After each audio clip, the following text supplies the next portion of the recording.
मंदिर की पृष्ठभूमि संध्या समय। दीपक जल रहा है। एक वृद्ध ऋषि ध्यान में बैठे हैं। तभी एक उत्सुक युवा ब्राह्मण उनके पास आता है। युवा: गुरुदेव, एक प्रश्न है मेरे मन में जो वर्षों से मुझे बेचैन कर रहा है। ऋषि: पूछो पुत्र, जिज्ञासा ही ज्ञान का प्रथम द्वार है। युवा: गुरुदेव, कहा जाता है कि श्रीराम का युग महाभारत से पहले बीत चुका था। वे तो मर्यादा पुरुषोत्तम कहलाए, स्वयं विष्णु के अवतार थे। फिर महाभारत के समय, जब श्री कृष्ण स्वयं विष्णु के अवतार थे, तब किसी ने श्रीराम की पूजा क्यों नहीं की? कृष्ण के समय में कोई राम नाम जपता नहीं दिखता। ऐसा क्यों? ऋषि मुस्कुराते हुए: तुमने बहुत बड़ा प्रश्न पूछा है पुत्र। इस प्रश्न का उत्तर सिर्फ शास्त्रों में नहीं, काल के प्रवाह में छिपा है। चलो, तुम्हें एक यात्रा पर ले चलता हूँ, युगों की यात्रा। पहला अध्याय: त्रेता युग का अंत, रामायण का युग। ऋषि: त्रेता युग में जब अधर्म बढ़ा और राक्षसों का आतंक फैला, तब विष्णु ने श्रीराम के रूप में अवतार लिया। राम का अवतार था मर्यादा स्थापित करने के लिए। उन्होंने धर्म को व्यवहार में उतारा। उन्होंने दिखाया कि ईश्वर भी मनुष्य बनकर नियमों में बंध सकता है। ये था मर्यादा का युग। युवा: तो फिर जब राम ने मर्यादा स्थापित कर दी, तो आगे के युगों में उनका स्मरण क्यों नहीं रहा? ऋषि: स्मरण तो रहा पुत्र, परंतु हर युग की अपनी आवश्यकता होती है। त्रेता में मर्यादा चाहिए थी, राम आए। द्वापर में नीति और युद्ध की समझ चाहिए थी, इसलिए कृष्ण आए। दोनों विष्णु के ही रूप थे, पर कार्य अलग अलग। दूसरा अध्याय: द्वापर युग की आवश्यकता, महाभारत का समय। ऋषि: अब देखो द्वापर युग को, जहां अधर्म धर्म का रूप धारण कर चुका था। राजा न्याय के नाम पर अत्याचार कर रहे थे। कपट, राजनीति, स्वार्थ सब शिखर पर थे। ऐसे युग में मर्यादा नहीं, नीति की आवश्यकता थी। इसीलिए भगवान विष्णु ने श्रीकृष्ण के रूप में अवतार लिया। युवा: अर्थात राम ने मर्यादा सिखाई और कृष्ण ने नीति। ऋषि: सही कहा। राम ने दिखाया कि नियम तोड़ना अधर्म है। कृष्ण ने दिखाया कि जब अधर्म नियम बन जाए, तब नियम तोड़ना भी धर्म है। दोनों एक ही सत्य के दो पक्ष हैं। तीसरा अध्याय: महाभारत में राम का अभाव। युवा: परंतु गुरुदेव, महाभारत में लोग राम नाम क्यों नहीं जपते थे? भीष्म, विदुर, द्रोण, अर्जुन, किसी ने भी श्रीराम की पूजा नहीं की। ऋषि: पुत्र, ये प्रश्न देखने में साधारण है, पर इसका उत्तर बहुत गहरा है। महाभारत के पात्रों के लिए श्रीराम कोई दूरस्थ ईश्वर नहीं थे, वे इतिहास थे जो त्रेता युग में घट चुका था। द्वापर के लोग राम को जानते थे, पर वे अब एक बीते युग की कथा बन चुके थे। जैसे आज तुम रामायण पढ़ते हो, वैसे ही वे भी पुराणों में राम को जानते थे। कृष्ण के सामने उस समय की आवश्यकता अलग थी। राम का नाम लेना कृष्ण की नीति को नकारने जैसा होता। युवा: मतलब कृष्ण स्वयं राम का ही रूप थे, इसलिए अलग पूजा की आवश्यकता नहीं थी। ऋषि: बिल्कुल। विष्णु जब एक युग में अवतार लेते हैं, तो अगला अवतार पिछले की पूजा नहीं करता, क्योंकि वह स्वयं उसी परमात्मा का रूप होता है। कृष्ण यदि राम नाम जपते, तो यह ऐसा होता जैसे सूर्य अपनी ही रोशनी को प्रणाम करे। चौथा अध्याय: कृष्ण और राम एक ही तत्व। ऋषि: एक श्लोक है, रामो विग्रहवान धर्म, कृष्णो विग्रहवान नीति। अर्थात राम धर्म का साकार रूप है, कृष्ण नीति का साकार रूप। दोनों एक ही विष्णु तत्व हैं। युवा: तो क्या कृष्ण ने कभी राम का नाम लिया? ऋषि: हाँ, कुछ प्रसंगों में कृष्ण ने श्रीराम का उल्लेख किया है। उन्होंने अर्जुन से कहा था, अर्जुन, जैसे राम ने रावण से युद्ध किया, वैसे ही तुम्हें भी अधर्म से लड़ना होगा। लेकिन कृष्ण ने पूजा नहीं की, क्योंकि वे स्वयं वही चेतना थे। पांचवां अध्याय: पूजा का भाव, भक्ति का अर्थ। युवा: गुरुदेव, क्या इसका अर्थ यह है कि पूजा केवल नाम की नहीं, भाव की होती है? ऋषि: सटीक कहा पुत्र। राम और कृष्ण दो नाम हैं, पर भाव एक है, धर्म की रक्षा। राम ने बाह्य युद्ध लड़ा रावण से। कृष्ण ने भी युद्ध लड़ा, पर इस बार मनुष्य के भीतर छिपे रावण से, अहंकार, मोह और मोहभंग से। युवा: गंभीर होकर। अर्थात राम ने समाज को सुधारा, कृष्ण ने चेतना को। ऋषि: हाँ पुत्र, राम बाह्य जगत के धर्म थे, कृष्ण आंतरिक आत्मा के धर्म बने। इसलिए द्वापर में लोगों ने राम की पूजा नहीं की, बल्कि कृष्ण के मार्ग पर चलना ही राम का ही विस्तार था। छठा अध्याय: समय, सत्य और स्मृति। ऋषि: पुत्र, एक और रहस्य जानो। हर युग में सत्य का स्वरूप बदलता नहीं, पर उसकी अभिव्यक्ति बदलती है। त्रेता का सत्य, नियमों से धर्म निभाना। द्वापर का सत्य, स्थिति देखकर धर्म निभाना। कलियुग का सत्य, सत्य को पहचानना। तीनों में एक ही शक्ति काम करती है, विष्णु तत्व, बस रूप बदलता है। 7वां अध्याय, युगों का संवाद। ऋषि धीरे से अपनी आंखें बंद करते हैं और कहते हैं, ऋषि, कल्पना करो पुत्र, यदि श्रीराम और श्री कृष्ण आमने सामने मिले तो क्या संवाद होगा। युवा, आश्चर्य से, गुरुदेव, वह तो अद्भुत होगा। ऋषि, धीरे स्वर में, राम कहेंगे, मैंने मर्यादा के लिए नियम निभाए। कृष्ण मुस्कुराएंगे, और मैंने नियमों से ऊपर उठकर धर्म निभाया। राम कहेंगे, मैंने सत्य बोला। कृष्ण कहेंगे, मैंने असत्य में भी सत्य देखा। राम कहेंगे, मैंने एक वचन के लिए राज्य छोड़ा। कृष्ण कहेंगे, मैंने एक धर्म के लिए युद्ध रचा।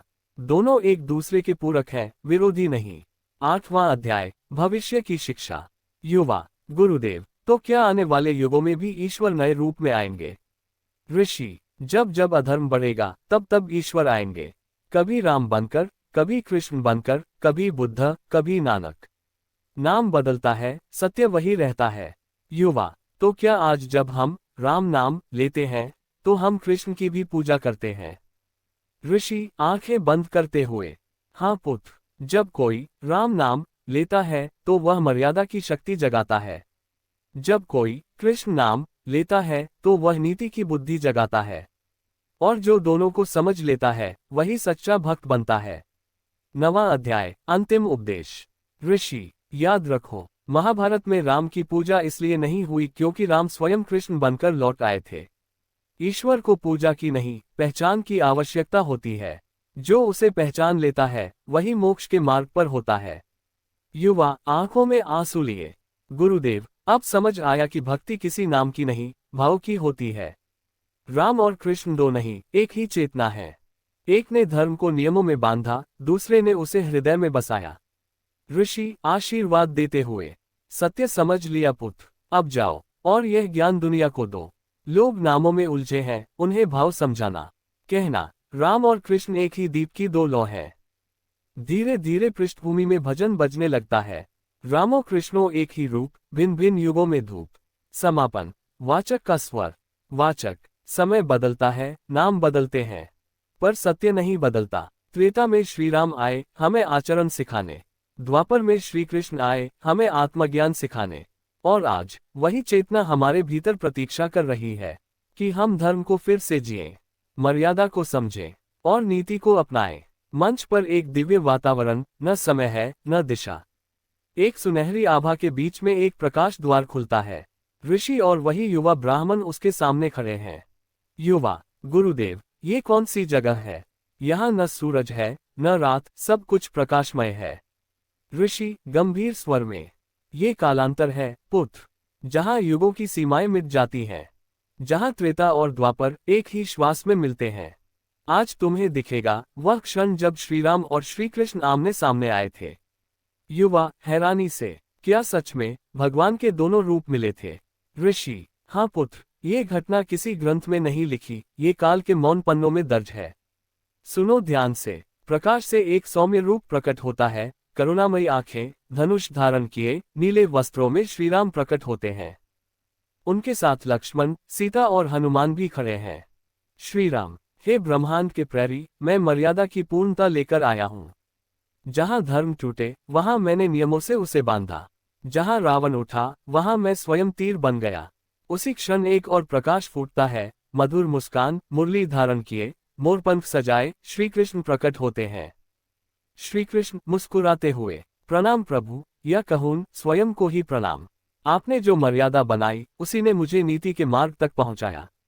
श्रीराम, गंभीर स्वर में, कृष्ण, तुमने उस धर्म को जीवित रखा जिसे मैंने स्थापित किया था। मैंने बाह्य राक्षसों से लड़ा, तुमने अंतः राक्षसों से। तुम्हारा युद्ध कठिन था श्री कृष्ण, और आपका त्याग अनुपम था। आपने राज्य छोड़ दिया, मैंने राज्य को साधन बनाया।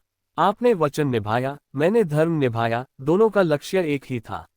श्रीराम, कृष्ण, कहते हैं द्वापर में लोग मेरा नाम नहीं लेते थे। क्या ऐसा इसलिए कि तुम स्वयं वही चेतना बन गए थे। श्री कृष्ण मुस्कुराकर, प्रभु, जब जल बादल बनता है तो लोग उसे बारिश कहते हैं, पर तत्व वही रहता है। राम नाम उस समय मर्यादा था, द्वापर में वही तत्व लीला बन गया। लोगों ने नाम नहीं भुलाया, उन्होंने रूप बदल दिया। श्री राम, तो क्या तुमने कभी मुझे स्मरण किया? श्री कृष्ण, हर बार जब मैंने अर्जुन को धर्म का उपदेश दिया, मेरे मन में आप ही थे। गीता में जो मैंने कहा, यदा यदा हि धर्मस्य ग्लानिर्भवति भारत, वह वही वचन था जो आपने त्रेता में कर्म से कहा था। प्रकाश से हनुमान जी प्रकट होते हैं, वज्रदेह, शांत मुस्कान। हनुमान नम्र स्वर में, प्रभु, दोनों रूपों के बीच में ही सेतु बना रहा। त्रेता में मैं आपका सेवक था, द्वापर में मैं कृष्ण के सामने भी नतमस्तक रहा, क्योंकि मैं जानता था आप दोनों में भेद नहीं। श्री कृष्ण प्रेम पूर्वक, पवन पुत्र, तुमसे बड़ा ज्ञानी कोई नहीं। तुमने राम में सेवा देखी और मुझ में भक्ति, तुमने दोनों को एक ही प्रेम में बांधा। श्री राम, हनुमान, जब तुम मेरे साथ थे, तुमने कभी फल की इच्छा नहीं की। तुम्हारा प्रेम शुद्ध था और वही प्रेम युगों को जोड़ता है। श्री कृष्ण, प्रभु, हर युग में धर्म की परिभाषा बदलती रही। त्रेता में धर्म था सत्य बोलना, वचन निभाना। द्वापर में धर्म था अधर्म के सामने मौन न रहना। अब आने वाले कलयुग में धर्म क्या होगा? श्री राम, कलयुग में धर्म का स्वरूप सूक्ष्म होगा। लोग मंदिरों में नहीं, विचारों में ईश्वर खोजेंगे। धर्म तब होगा ईमानदारी से जीवन जीना, बिना दिखावे के, क्योंकि कलयुग में पाखंड सबसे बड़ा राक्षस होगा। श्री कृष्ण, सत्य कहा प्रभु, कलयुग का युद्ध मैदान भीतर होगा, जहां मन ही कुरुक्षेत्र बनेगा, विवेक ही अर्जुन और आत्मा ही कृष्ण होगी। लक्ष्मण और अर्जुन दोनों एक साथ आते हैं। लक्ष्मण, अर्जुन, तुमने युद्ध में कृष्ण का उपदेश पाया, क्या वह वैसा ही था जैसा मैंने राम के साथ अनुभव किया? अर्जुन, भाई, मुझे युद्ध से भय था। कृष्ण ने कहा, कर्म करो, फल की चिंता मत करो। और जब मैंने उनके नेत्रों में देखा, तो मुझे लगा जैसे मैं स्वयं राम के सामने हूं। लक्ष्मण मुस्कुराते हुए, तो तुम्हें भी वही शांति मिली जो मुझे वन में उनके चरणों में मिली थी। सीता और रुक्मिणी दोनों देवियां प्रकट होती हैं। सीता, बहन, तुमने कृष्ण के साथ नीति और प्रेम दोनों देखा, क्या तुम्हें कभी डर नहीं लगा उनके मोहक स्वरूप से? रुक्मिणी मुस्कुराकर, नहीं बहन, क्योंकि मैं जानती थी वह जो मुस्कुराता है वह भीतर से उतना ही गंभीर है। उन्होंने संसार को सिखाया कि प्रेम केवल समर्पण नहीं, समझ भी है। आपने त्याग से सिखाया, उन्होंने संवाद से। सीता, दोनों मार्ग एक ही सत्य की ओर ले जाते हैं, अनासक्ति। जो प्रेम करता है वह छोड़ भी सकता है, यही सच्ची भक्ति है। अचानक आकाश से दिव्य स्वर गूंजता है, ये ब्रह्मा की वाणी है। स्वर, हे राम, हे कृष्ण, तुम दोनों मेरे ही स्वरूप हो। मैं एक ही चेतना हूँ जो युगों के अनुसार रूप बदलती है। तुम्हारा मिलन इस बात का प्रतीक है कि सत्य कभी मरता नहीं, वह केवल रूप बदलता है। मनुष्य यदि राम को समझ ले तो कर्म सुधरता है, यदि कृष्ण को समझ ले तो विवेक जागता है, पर यदि दोनों को एक साथ समझ ले तो मुक्ति मिलती है। ऋषि धीरे धीरे अपनी आंखें खोलते हैं, दृश्य धुंधला होता है और वे फिर उसी मंदिर में लौट आते हैं। युवा आश्चर्य से, गुरुदेव, क्या मैंने वास्तव में श्रीराम और श्री कृष्ण को देखा? ऋषि मुस्कुराते हुए, जो तुम्हारे हृदय में घटा वही सत्य है। राम और कृष्ण बाहर नहीं, भीतर मिलते हैं। जब मन मर्यादित होता है तो वह राम बनता है, जब विवेक जागता है तो वही मन कृष्ण बन जाता है। युवा, तो क्या मैं भी दोनों के मार्ग पर चल सकता हूँ? ऋषि, यदि तुम अपने कर्म को शुद्ध कर सको तो तुम राम हो, यदि तुम अपने विचार को निर्मल कर सको तो तुम कृष्ण हो। ईश्वर की पूजा नहीं, उसकी अनुभूति करो, यही सच्चा धर्म है। अंतिम उपदेश, मानवता के लिए संदेश। ऋषि पुत्र, सुनो, राम ने दिखाया कि मनुष्य नियमों से ईश्वर बन सकता है, कृष्ण ने दिखाया कि ईश्वर प्रेम से मनुष्य बन सकता है। दोनों मिलकर पूर्णता बनाते हैं। युवा आंखों में आंसू लिए, गुरुदेव, अब मैं समझ गया। महाभारत में राम की पूजा नहीं हुई क्योंकि वहां राम कृष्ण बनकर उपस्थित थे। ईश्वर की पूजा नहीं होती, उसकी उपस्थिति महसूस की जाती है। ऋषि मृदु स्वर में, सत्य यही है पुत्र, नामों से नहीं, भावों से भगवान प्रकट होते हैं। और जब हृदय निर्मल हो जाता है तब राम भी भीतर मुस्कुराते हैं और कृष्ण भी। मंदिर में घंटियां बजने लगती हैं, दीपक की लौ तेज होती है और वाचक की आवाज आती है। समापन, वाचक का अंतिम संदेश। वाचक, युगों ने रूप बदले लेकिन ईश्वर एक ही रहा। राम ने धर्म को जीवन में उतारा, कृष्ण ने जीवन को धर्म बना दिया। और आज जब कलयुग अपने चरम पर है, दोनों की शिक्षा एक ही दिशा दिखाती है। स्वयं को पहचानो, वही ईश्वर का दर्शन है। धीरे धीरे पृष्ठभूमि में भजन बजता है, राम कृष्ण एक ही ज्योति, अलग अलग युग में रोशनी।